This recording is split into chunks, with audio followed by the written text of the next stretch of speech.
So I want to give a thanks to all our sponsors. You should have some information in your packets from them. Again, they're here, so during lunchtime or anything you want to go discuss with them some things, feel free. But we definitely appreciate each and every one of them sponsoring this event. Also,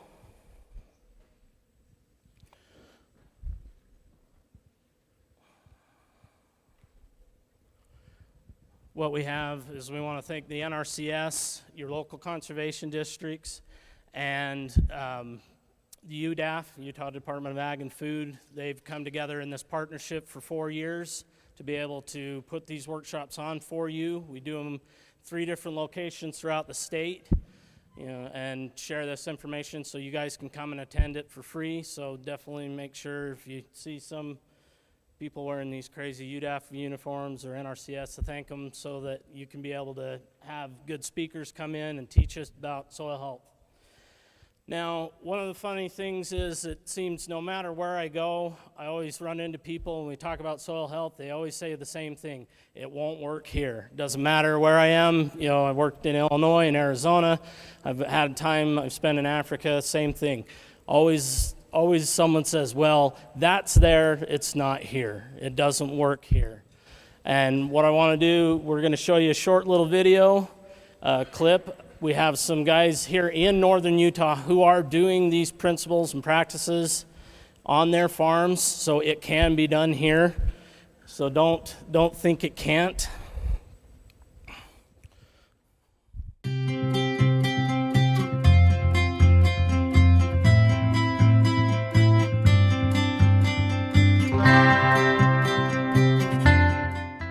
Soil is a farmer's most valuable resource. A farm's productivity is directly related to the health of its soil. Healthy soils result from 5 basic principles: keeping the soil covered, minimizing soil disturbance, maximizing biodiversity, providing living roots year-round, and integrating livestock. Here in northern Utah, farmers are finding success implementing these soil health principles. I'm Joel Ferry, and our farm is J.Y. Ferry & Son. We're located here in Corinne, Utah. We raise beef cattle, so everything we grow is centered around beef cattle. My name's Cody Jensen. We're in Mendon, Utah. This is a family cow-calf operation. The operation right now is sitting at about 400 acres. My name is Terrell McMurdy. We're in Tremont, Utah. We raise all sorts of crops. We have beef cattle. We have 200 mother cows that calve in the spring and just over 100 cows that calve in the fall. I used to think soil health was getting the most production out of your soil possible, which I think can be a goal that we need to have, but we're using other resources like crops and animals to make the soil produce what we need. Principle 1, keep the soil covered. I don't burn any of my fields anymore. Back in the day, we used to burn all of our stubble, almost every year. And so now I grow a lot of grain corn, and we have a shredder, so we just take and shred that and leave it on the surface of the ground. The more residue we leave on the surface, I think the better. We hold more moisture. We're promoting a better environment for the microorganisms, the activity that can happen to improve our soils. Principle 2, minimize soil disturbance. We have seen in some of the fields that we've been doing the cover crops and no-tilling that the soil is doing better. As far as going in and being able to no-till, the crops that are in there currently provides a path for the new seeds that we've been planting. Principle 3, maximize biodiversity. Every year I try 1 or 2 new seeds to see what's going to work. So this year I planted a tiller radish, turnips, we do collards, and some Austrian pea, and this year I also tried a mustard, which I was really happy with. It probably grew the tallest. It froze down first, quicker than anything else, but I think that there's some real good mixes out there, and give it a try. Different soils will have different mixes, and different cover crops will grow on the different soils. Principle 4, maintain a living root. This cover crop here, there was 13 different species in it, and we've always been at least 5. So really trying to diversify our crop rotations, keeping a living root in the ground as long as possible.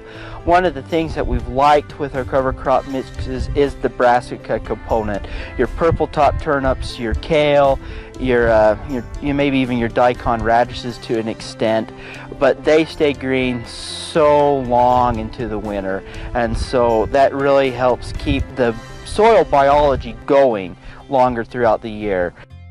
Principle 5. Integrate livestock.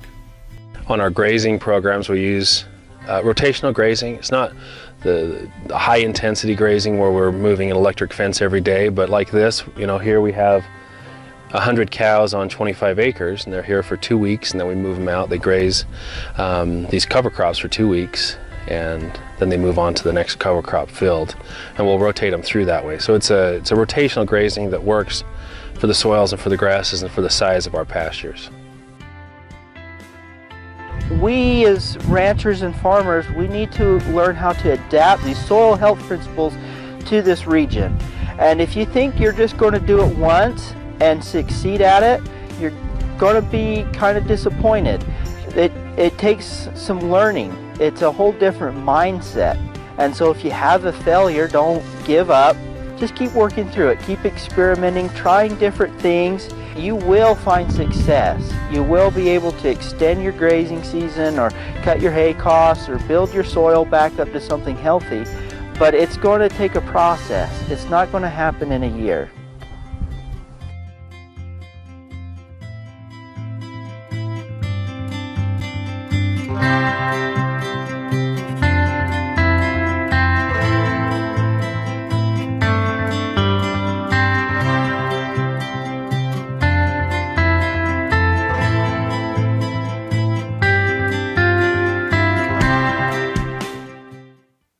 Okay, is that too loud? No, we're good.